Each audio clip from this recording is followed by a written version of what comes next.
Operation లేకుండా మోకాళ్ళు మరియు నడుము నొప్పులకు అత్యాధునిక చికిత్స డాక్టర్ భావన హర్వాని గారి ఆధ్వర్యంలో ఆర్ఎఫ్ఏ మరియు ప్లాస్మా పద్ధతిలో చిన్న ఇంజెక్షన్ తో పరిష్కారం. Hospitals road number 12 Banjara Hills. BRS నాయకులపై అభాండాలు అసత్య ప్రచారాలు చేసిన కాంగ్రెస్ పార్టీ టీములపై ఫైర్ అయ్యారు మాజీ టీఎస్ చైర్మన్ పార్టీమీది జగన్మోహన్ రావు. తన వ్యక్తిగత ప్రతిష్టతకు భంగం కలిగేలా ఊరు పేరు లేని ఈ పేపర్ క్లిప్పింగ్స్ సర్క్యులేట్ చేస్తున్నారని ఆరోపించారు.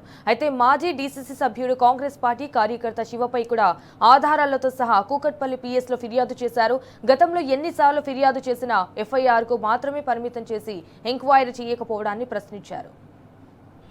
టీఆర్ఎస్ పార్టీ నాయకులను సమాజంలో డిఫేమ్ చేసే విధంగా ఎప్పటికప్పుడు ఫేక్ న్యూస్లను క్రియేట్ చేసి రేవంత్ సైన్యం అనే వాట్సాప్ గ్రూప్లో వాళ్ళు ఆర్టికల్ పోస్ట్ చేస్తూ ఉన్నారు.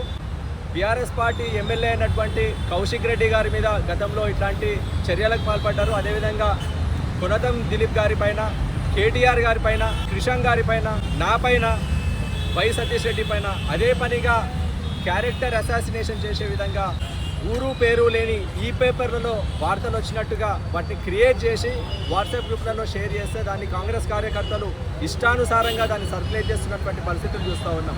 గతంలో కేటీఆర్ గారి మీద ఒక ఫేక్ అకౌంట్ నుంచి ఇట్లాంటి న్యూస్ వచ్చింది, తర్వాత కృష్ణ గారి పైన వచ్చింది, మళ్ళీ లేటెస్ట్గా ఇప్పుడు నా పైన కూడా ఇట్లాంటి ఒక ఫేక్ వార్తని ఒక ఊరు పేరు లేని ఒక ఈ పేపర్ ద్వారా సర్క్యులేట్ చేస్తూ ఉన్నారు.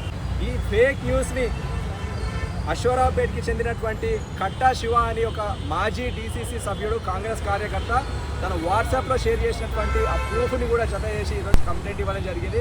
ఫేస్బుక్ అకౌంట్ల ద్వారా కొన్ని కాంగ్రెస్ పార్టీ గ్రూప్లలో అదే పనిగా దాన్ని షేర్ చేస్తున్నటువంటి విషయాన్ని కూడా ఈరోజు అన్ని సాక్ష్యాలతో వారికి సబ్మిట్ చేయడం జరిగింది.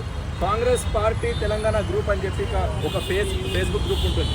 ఇట్లా అన్ని గ్రూప్లలో అదే పనిగా టీఆర్ఎస్ పార్టీ నాయకుల మీద వ్యక్తిత్వ హననం చేసే విధంగా వార్తలు ప్రచురిస్తూ ఉన్నారు. దీని మీద 10 సార్లు మేము ఫిర్యాదు చేసినా కూడా ఎఫ్ఐఆర్ వరకే పోతూ ఉన్నది.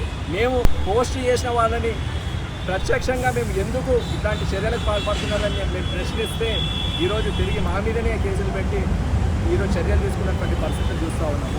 10 సంవత్సరాలు టీఆర్ఎస్ పార్టీ అధికారంలో ఉన్నా కూడా ఏ రోజు కూడా టీఆర్ఎస్ పార్టీ నాయకులు కానీ కార్యకర్తలు కానీ ఇంత నీచ స్థాయికి దిగజారి ఇట్లాంటి చర్యలు ఏనాడు కూడా పాల్పడలేదని చెప్పి ఈ సందర్భంగా తెలియజేస్తూ ఉన్నారు.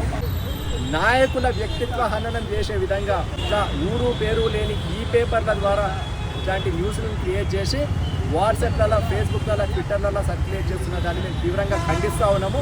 దీని మీద వెంటనే చర్యలు తీసుకోవాలని చెప్పి ఈరోజు అధికారులకి మేము అన్ని ఆధారాలతో మరొకసారి మేము వాళ్ళు ఫిర్యాదు చేయడం జరిగింది.